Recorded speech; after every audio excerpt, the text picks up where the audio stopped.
Hello बच्चों, कैसे हैं आप? आई होप आप सब अच्छे होंगे। तो आज हम 12th क्लास का एक्सरसाइज 1.1 का क्वेश्चन नंबर 1 का थर्ड पढ़ने जा रहे हैं। समुच्चय A इज इक्वल टू 1 2 3 4 5 6 में आर रिलेशन डिफाइंड है x y. R is equal to x y, जहाँ वाई भाज्य है एक्स से, मतलब कि जो वाई है उसको एक्स पूरी तरीके से काट देता है, मतलब वाई अपान एक्स एक 1 आएगा, या जो भी नंबर आए प्राकृत संख्या आएगी या पूर्ण संख्या द्वारा परिभाषित है। तो इसको हमको सिद्ध करना है कि दिखाना है कि ये स्वतुल्य है, सममित है या संक्रामक है। तो चूंकि ये सेट दिया हुआ है 1 से 6 तक, तो आप इसको जो रिलेशन है उस रिलेशन को भी आप रोस्टर विधि से बना करके करेंगे तो आपको सहूलियत होगा। चूंकि इसमें सेट दिया हुआ है, जैसे अगला सवाल में सेट नहीं दिया हुआ है, उसने सीधे सीधे सेट समुच्चय जेड ही लिखा है, उसमें कोई मेंबर नहीं दिया है, तो फिर इसको अपन समुच्चय निर्माण विधि से ही करेंगे। लेकिन यहाँ पे चूंकि ये रोस्टर विधि से बनाया जा सकता है तो इसको हम रोस्टर विधि बना करके करेंगे। ठीक है, तो सबसे पहले तो ए दिया है उसको हम लिखते हैं। देखिए ए दिया है, ए इज इक्वल टू 1 2 3 4 5 एंड 6।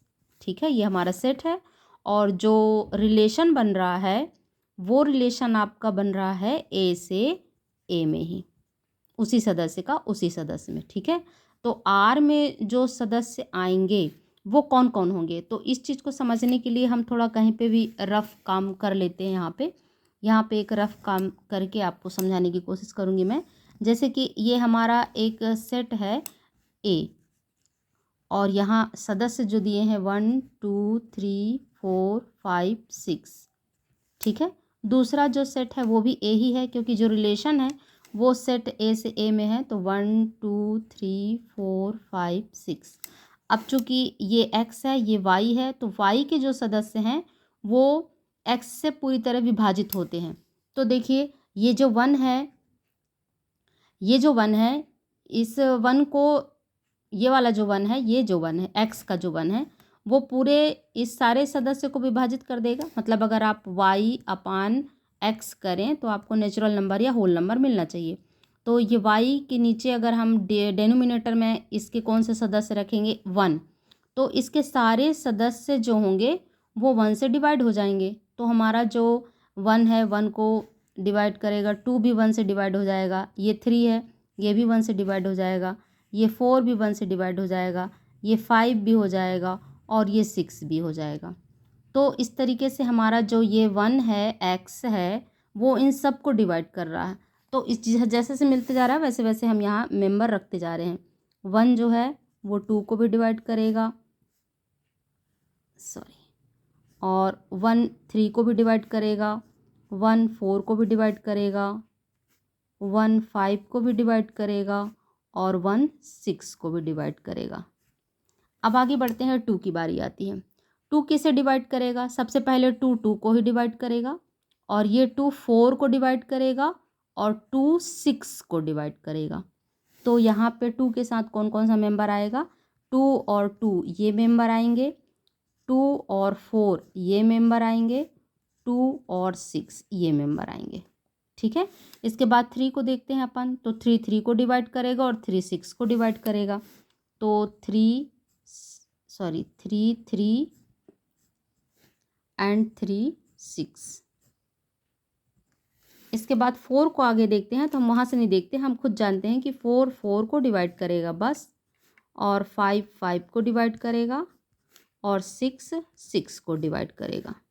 तो इस तरीके से हमारे इतने सारे मेंबर मिल जाएंगे संबंध में। अब यहाँ से हमको देखना है सबसे पहले स्वतुल्य, कि आर हमारा स्वतुल्य है या नहीं। स्वतुल्य के लिए हम क्या देखना चाहते हैं कि जितने भी इसके सारे सदस्य हैं वो सारे सदस्य का स्वयं के साथ स्वयं में रिलेशन है या नहीं।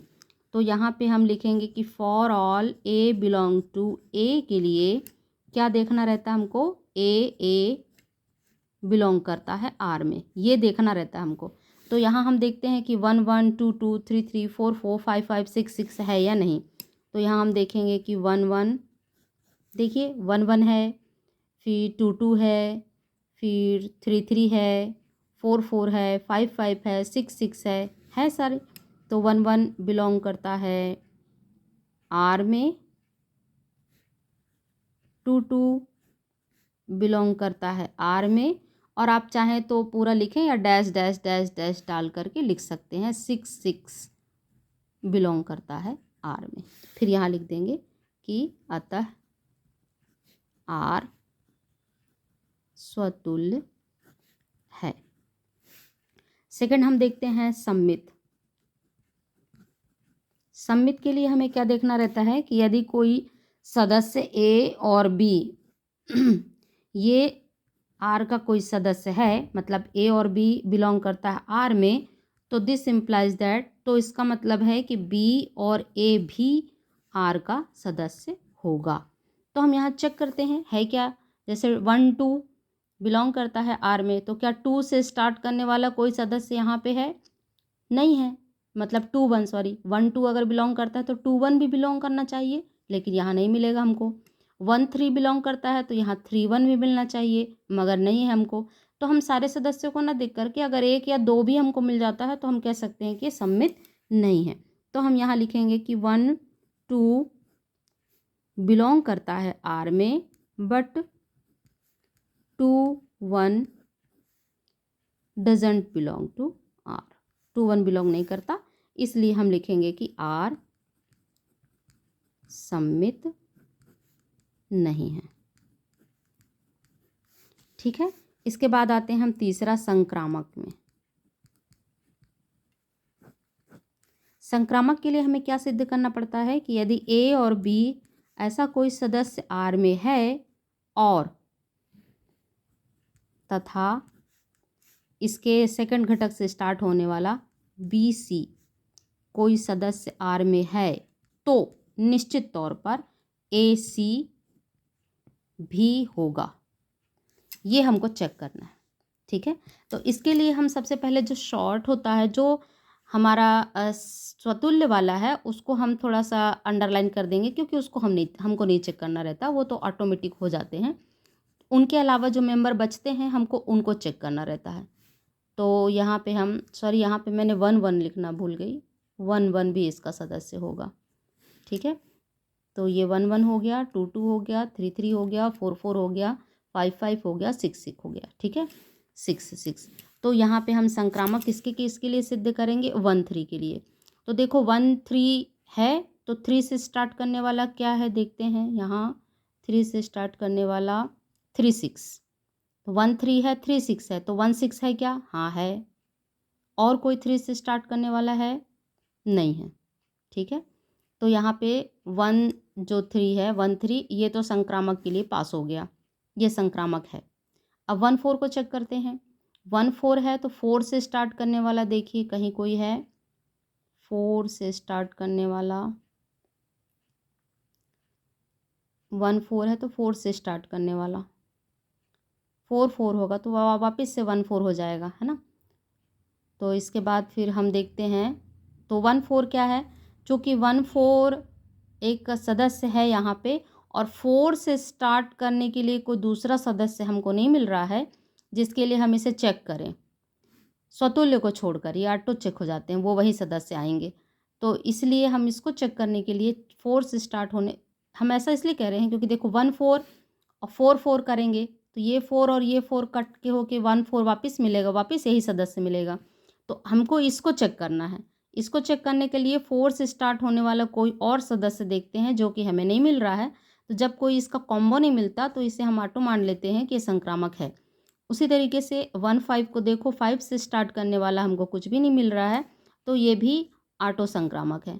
इसके बाद 1 6 देखें, 1 6 से स्टार्ट होने वाला कोई नहीं मिल रहा, तो ये भी संक्रामक है। इसके बाद 2 4 देखें, 4 से स्टार्ट करने वाला कोई नहीं है, ये भी संक्रामक है। 2 6 देखें, 6 से स्टार्ट करने वाला कोई नहीं है, ये भी संक्रामक है। और 3 6 से देखें तो 6 से स्टार्ट करने वाला कोई नहीं है, तो ये भी संक्रामक है। तो इस तरीके से जिस सदस्य का कॉम्बो हमको नहीं मिलता वो सदस्य स्वतः संक्रामक हो जाता है। तो इस हिसाब से ये हमको सारे सदस्यों को चेक करना रहता है संक्रामक के लिए।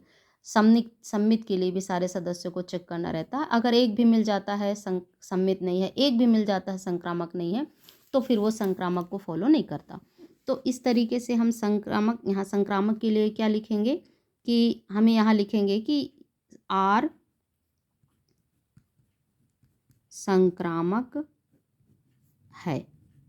यहाँ रीज़न देने की कोई ज़रूरत नहीं है, क्योंकि यहाँ पे आपने पहले ही इसको रोस्टर विधि में बना लिया है और वहाँ पे दिख रहा है। हाँ, आप ये रिवीजन दे सकते हैं, ये इसको बता सकते हैं वापस रिवाइज करके कि ए बी बिलोंग करता है आर तथा बी सी बिलोंग करता है r, this implies that a c belong करता है आर। ठीक है, तो इस तरीके से हमारा ये सवाल कंप्लीट हुआ। सबसे ज़्यादा प्रॉब्लम संक्रामक में जाता है, क्योंकि इसको समझना थोड़ा मुश्किल होता है। ये तो ईजी वे पे रहता है कि आप उसी सदस्य के साथ संबंध बन रहा है कि नहीं है। और ये हम कहाँ से देखते हैं, पूरे सदस्यों का, जितने भी हमारे पास रहते हैं उनका उन्हीं के साथ संबंध यहाँ मिलता है कि नहीं। यहाँ सम्मित में क्या रहता है कि अगर एक सदस्य का दूसरे सदस्य के साथ संबंध है तो दूसरे का भी पहले के साथ होना चाहिए, मतलब ए बी है तो बी ए भी होना चाहिए। ये हम यहाँ चेक करते हैं। अगर ये रोस्टर विधि में बना है तो ऑटोमेटिक यहाँ पे सारे सदस्य दिख जाएंगे। इसके बाद तीसरा जो आता है, ये संक्रामक की स्थिति थोड़ी सी हमेशा गंभीर होती है। इससे बच्चे हमेशा थोड़ा सा कभी कभी ए बी है तो बी सी है तो हम ए सी चेक करते हैं, और अगर बी सी नहीं है तो हम उसे अपने आप ही स्वतः संक्रामक मान लेते हैं। ये वाली स्थिति थोड़ी सी हर जगह दिक्कत जाती है, तो आप इसको देख लिया करिए। और जब वो स्वतुल्य हो जाता है कोई भी चीज़ तो उसको हम नहीं करते, उसको चेक नहीं करते। उसको चेक करेंगे तो ऑटोमेटिक जिस सदस्य को आप चेक कर रहे हैं वही सदस्य आ जाता है। इसलिए जो स्वतः हो जाता है उसका और इसके साथ हम संक्रामक चेक नहीं करते। इसका हम कहीं और किसी और के साथ संक्रामक चेक करते हैं कि 1 4 है तो 4 के साथ स्टार्ट होने वाला कोई और है या नहीं है। तो इस तरीके से ये सवाल जो है ये स्वतुल्य है, सम्मित नहीं है और संक्रामक है। इस तरीके से हम इसको चेक करते हैं। अगला हम फिर देखेंगे इसकी वीडियो।